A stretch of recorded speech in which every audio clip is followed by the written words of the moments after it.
what do you think about all these videos they're showing now with people, you know, like literally like posing in prison? You know, they're holding up the bag of weed. They're like, you know, kicking it with the cell phone. They got the chain to go. I mean, dude, it's like they act like it's like just be cool in here because everybody else is cool. It's not that bad. Yeah, yeah. Well, here's the thing: is what you're doing is you're painting a false picture. You know, for dudes really.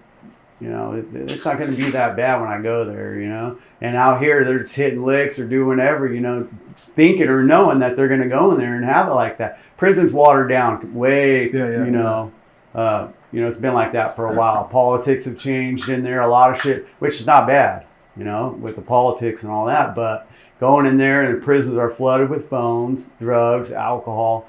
There's not, it's kind of, you know, our society, man. And it's getting worse. It really is, if you ask me. You know, and you're going in there, how the fuck are you supposed to learn something or tap into yourself if you're on the phone all day or you're on Instagram and, you know, filming a, you know, video while you're in there? You're not bettering yourself. No, you're not. And you're going to end up coming back, dude. You know, the bigger thing with that, I look at it as like, the ones, the say, and it's like, you have free will, so you don't have to be out here doing stupid shit, but like, if doing that right, what it does is not only for every one of those guys, right, I would say out of 10, probably 7 of them have kids. Yeah, that's so so then you have fatherless house again, and then that's a perpetual cycle, bro. Yeah. So when you have 2-3 generations of people who their parents, you know, somebody's been in prison, and you have a lack of authority, and then the kids are like, well, my dad was in there, my uncle, blah, and so you're creating it's not that bad. Homie was up in there, he showed me pictures, he was in there making money, you know, he was flipping, doing this, doing that, hustling. So you're thinking like, well, man, I'm hustling in prison, I'm doing this, it's not that bad. I get out here, you know, I got to deal with all this stuff and blah, blah, blah, and drama, baby, my kids, I don't have to, you know, I only have to see them at the visiting when they come to visit me and my wife for like a couple hours, then I go back and kick it. Yeah. You know what I mean? And I'm still making moves from in there. So people actually convince themselves that type of living becomes normalized. All right. And that's what's crazy. Yeah. It's funny. I was just telling my lady about that, you know, like, well, let's talk about, you know, the fathers that don't get a chance to come home, you know, and be a father again. You know, they're stuck up in there forever. But if they do, like myself, come home, you know, I need my opportunity with the judge to get back into my daughter's life. You feel me? Like, I made a mistake back then. I've changed a million times over. You know, let me be a father. I'm still fighting for my kid. I'm not the only fucking dad trying to do this. Yeah. Or mom. Yeah. You know, moms that go upstate, you know, go to prison. You know, trying to get back in, you know, into their kid's life. It's fucked up. I remember years ago, I read a book, I think it's called We're All Doing Time. You know, basically, if I go to prison, you know, basically my mom's in there too. Yeah. You know, my daughter, you know, the whole family, they're all doing time. Yeah. You know, and it's unfortunate. I hope that people could see that, you know, when they go in, everybody else is affected too. You don't think about that because, like, I didn't think about that, but like, you know, I impacted like my sister. I went there for her graduation. Yeah. Went there for graduation from college when she had her first child. You know what I mean? All these things, but you're like, oh, I'm just doing time. But like, people who are impacted, like my mom at home, depressed, not knowing what's going on with me in there, my safety, and then she can't stress herself out if I'm here and handling my business in there because she has to live her life. And then on top of it, you're like, you know, can I get a visit? And these people most of the prisons are way out in the middle of nowhere. So you got to stay in a shitty hotel, catch the plane, go way in here, and then try to get there. Then you're violated because you got to go through all this shit to try to get in here to see your kid. And you're with all this other stuff. You're looking around, so you're in this horrible place, and prison has a certain energy. Yeah. I remember being a Lompoc at USP, and like you said, some Lompoc around it, nice camping area, this and that, beautiful. But Lompoc, bro, used to be like a storm cloud over it, dark. Yeah, it's dark. You know what I mean? And it's like a dark energy, and it's like, why would somebody want to come way out there to come see you for a couple of hours? And then sometimes they say, well, this outfit's not appropriate, you got to go. Right. And then so then it's like they do on purpose, they don't like you. So then it's like, damn, I drove all the way, I can't even come visit. Yeah. Not only did I lose 12 people in my family, but I ran my mom. I remember seeing my mom when I paroled. I couldn't believe it. You know, and I feel like personally I did that to her. You know, I ran, you know, moms love their kids, you know, and I was her first, you know, I'm her firstborn, and seeing the stress that I did to her, you know what I mean, has kind of affected, it still does, affects me. You know, I got to live a living amends, you know, to her and the people I lost, you know, my victim. And, you know, kind of changed, man, because I'll tell you what, being a, you know, youngster, you got it fucked up. You think you're going to go in there and it's going to be all fine and dandy, you know? And even if you do, and even if it is fine and dandy for you, guess what? Your moms don't think it's fine and dandy. You know, your kid out here don't feel like that. You know, it's fucking, it's sad, man. It really is. And I know that because I did that, you know? And, you know, my daughter lost her dad. Basically, me going in there, you know? It's and it's so important. I think the father role is just as important as the mother role. 100%. And together, it's like a, you know, it's a combination, because they try to make it seem like, oh, the father, blah blah blah. But that's one of the biggest things I think that has broken down America's stronghold, is the family values. I mean, you know, back in the day, you know, even if you don't have, if you're not super, you know, religious, you had a religious background. People went to church on Sundays or had Sunday meals. You know, families sat around and they had like a bond. The fathers were there. You know, and, you know, even if you got spankings, there was still something there. But now it's like with all that, and then everybody's so self-indulged. Like, oh, you know, look at my life. It's, you know, you got women that are so caught up with how many guys, you know, are liking her in her DMs, and then the kids are just playing with an iPad. There's like, dude, there's nothing. Everybody become like empty, devoid of any, you know, self-awareness or any type of bond. Ego, man. You know, narcissist. You know, only care about your circle. You know, instead of helping out other people. Yeah, that's what it's about to me. You know, you help the next man. You know, just help the next human.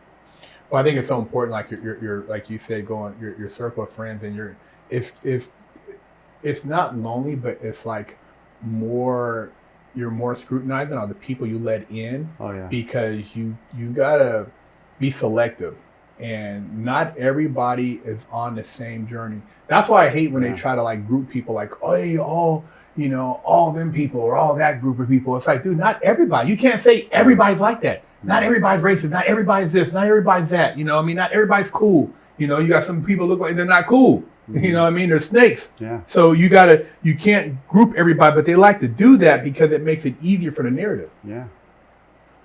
Yeah, I'm right. What is something like you would say or share as far as in your experiences, you know, that they, like, somebody might not know without having you explain it?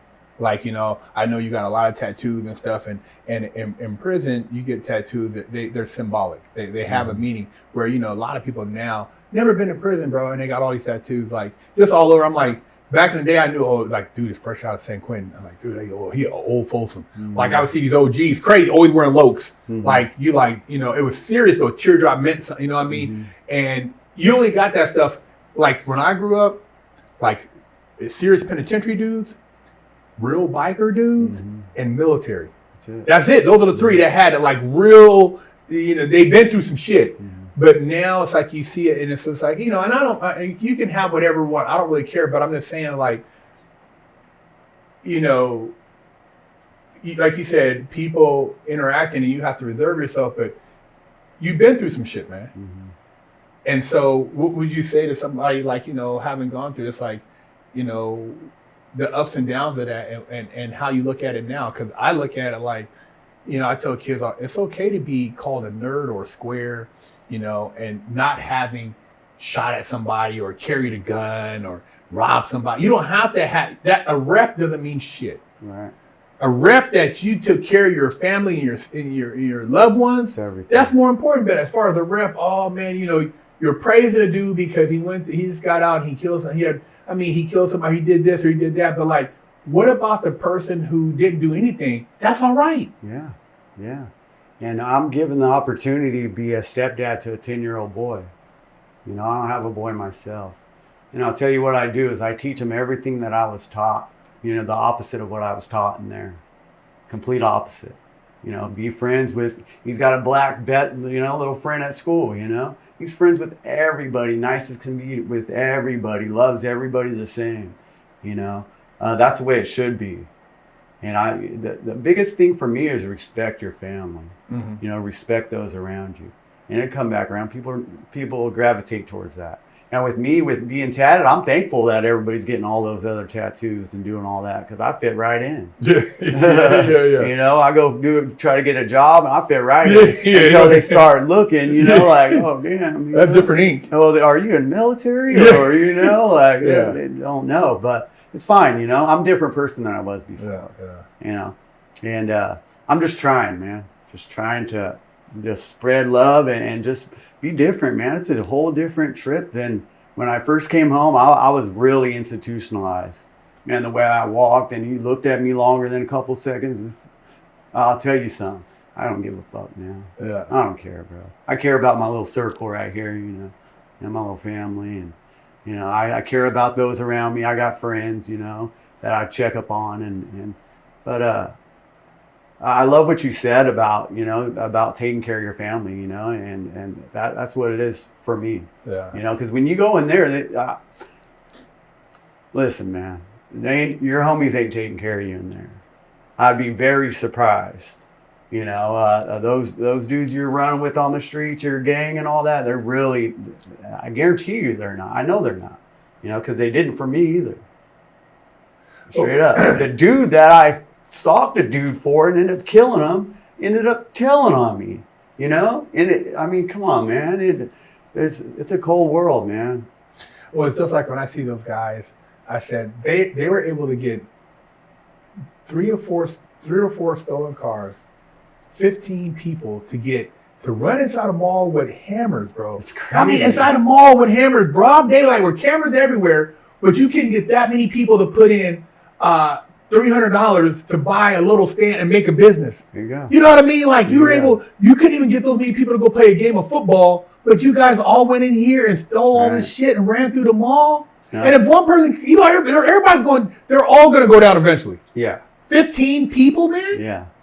That wouldn't happen back in the day. No, it wasn't. Dude, no. Yeah. Bro, the police, before you got the mall, there'd be a SWAT team out there. And you luckily didn't shoot somebody just to make a demo. Right. Like when I grew up, like you said, running, like doing stuff like that, like as soon as you had a mask on, somebody was calling. Before you even got back to run back, they were already en route. Yeah. You're not, but now it's like, how do you get, it's crazy, man. Yeah. You might as well defund the police. If you're doing that, you ain't doing nothing, you know, just letting them do whatever. You might as well. I mean, I don't believe in that, but you might as well. It's the same shit. Yeah. You know, you run up in and really you're doing all that to another hardworking dude's business, you know? Jewelry store. I mean, come on. Somebody's been saving all their life or hustling all their lives. A lot of people don't like looking in the mirror, but if that was you getting robbed that, you'd be one pissed off. Or would you can't knock the guy when he turns around and starts shooting at you. Oh, yeah.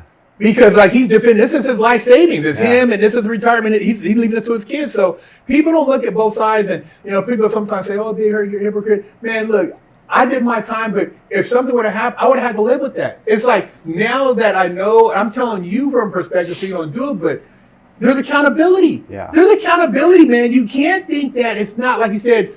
There's your perspective, then there's perspective of the business owner, or the person who's who got hurt, who's feeling like, I have to defend myself or whatever the case may be. But a lot of times people don't look at both sides of it, man. And that's the thing, like when you get in, they're like, damn, I didn't even think about it like that. What if it was you on the ground? Oh, I know. Getting pistol whipped or whatever. Oh, I know. Yeah.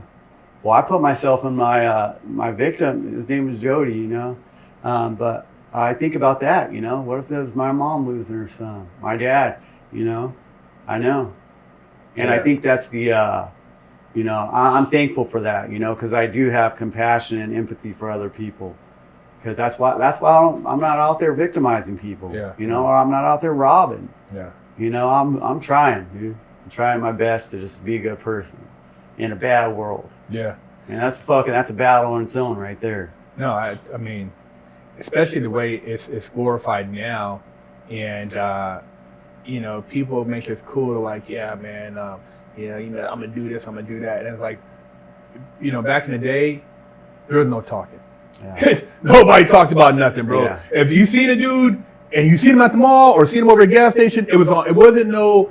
You never. If you don't. It was only talking if I seen you. It wasn't no talking through the internet and this and that and all this stuff, man. And it's just I you know, I don't know how it would ever go back, but you know, people find it entertaining now, and you know, this is a society we live in, so I feel it's just to try to bring people like you on to show the other side and just how a little fight ended up into a whole sentence, you know, that you had to fight for because they're trying to give you life. Yeah. I've had friends and family tell me that they haven't fought since they heard about that. You know, and that's a while ago. But hopefully that can change somebody else's, you know, split decision. Yeah. Because that's all it was. Yeah. Impulsive thinking, impulsive action led to long term, and you know, I suffer still. You know, I'm working steps to help me, you know, forgive myself and all that, but fuck, dude, think about it. You know, I killed somebody.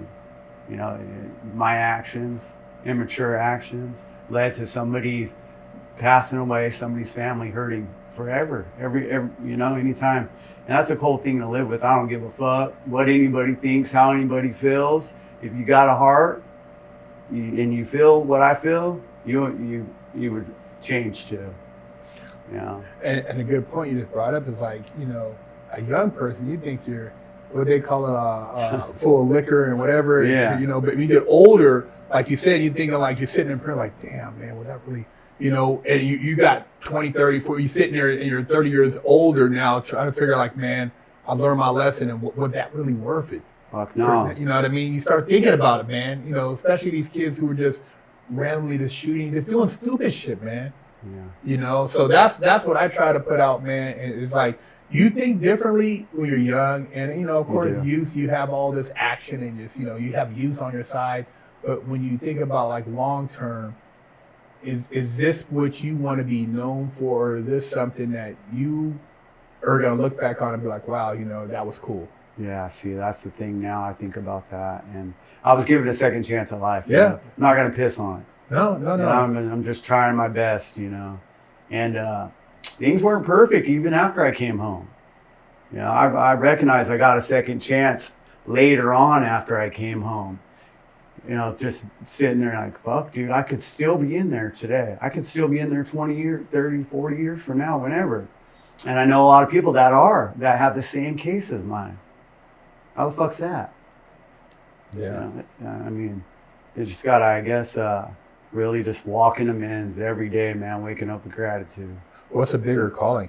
I mean, like, you know, I say my blessing that nobody like died in my case, and then I seen a guy on the news recently who got into a situation on the freeway and then tried to run across the freeway and got killed. I've seen that. And dude, I ran across 5 lanes of highway on 101 during the rain on my getaway. Luckily, I didn't get smacked. Yeah. I don't know how I did it, bro. Like, it shows a picture of me jumping over the center divider, and I'm like, dude, how the hell in the rain, 101, people are doing like, man, I'm lucky I didn't get killed. Yeah. You know, and so it's got to be a better purpose for me to still be alive. Forgot. Yeah, if you take a look at my shirt, this is actually, I did this as an, not to glorify, but this is my bank robbery, me jumping out the SUV, running across the highway.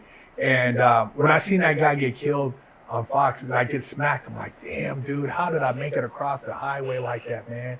And I got arrested on the beach. And my co-defendants, both of them are dead. One caught lupus when he got out, and the other one, he got killed by LAPD on Skid Row. He was homeless. Oh, shit. He went crazy in prison, man. He when he got arrested, he told, but then said he didn't tell. And then after we got our discovery, we found out, and then he took back his tried to take back his testimony, and they gave him the max. Oh shit! They offered him 5 years. Yeah, he ended up going to trial. He went in there. He went crazy, bro. Stopped showering. Was like turned crazy. He did his time in that mental ward. Wow. Got out. Was on Skid Row. Never checked in. And the cops said he came by. They were doing a sweep, and he tried to reach for the gun, and they shot him. Wow. And I heard his parents got like his family found out in Cameroon, and they got a $3 million settlement from LAPD. But he's dead. Yeah. So, you know, shit is crazy as how stuff plays out, you know what I mean? That's why I said, like, this platform, I do it to teach a life lesson, but, like, I feel I'm blessed for a reason. I got to get back. and then having people like you on to share your story, because, dude, it's like, man, I could have been. I mean, dude, you know, it's unfortunate, but maybe you could change a life. Yeah, that's what I'm trying to do, man. I'm just trying to, you know, help. I always tell my story, you know, whether it be in meetings or, you know, on right here or however in the future, I'm open to do that, and hopefully it can change a life. You know, I commend you, bro, for what you're doing and the change you made, you know, and you've helped. I'm sure you've helped a lot of people, you know, by doing what you're doing, and just, you know, that's real big, you know. So if people want to reach out to you, what's your social media and how can people get Recovery Rockstar 333 Okay. on Instagram. Okay. Yeah. So. Is there anything else you want to leave our viewers with? Yeah, you're never alone. If you're ever trying to, you know, think in your head you're alone and using or thinking about suicide or any shit like that, man, just reach out to somebody. You know, you're never alone. You know? And I've been there. That's why I'm trying to, you know, just let people know. Sometimes you think you're alone, you're not. Reach out. You're trying to get help. If you're going through it, you know, with substance abuse, there's a million fucking rehabs that take all kinds of insurance out here in LA and all across the United States, really. All you got to do is call. And also, I mean, you talked about taking classes, and they're like, for these people in there, like, dude, you know, rather than go to prison and then now you want to get in the trade, do it now. Do it now. You know what I mean? Because, like, whatever you're doing, when you get in there, you work for pennies on a dollar. Yeah, 33 cents. Remember that. You know? Yeah. So, you know, they're getting your labor at a slave wage, or you can be out here and at least be in the game and make a difference and be here for your family. Yeah. I think for me, or for anybody really, it's just about helping someone. You know, I feel full. I'm not rich. I'm not a baller, not even close.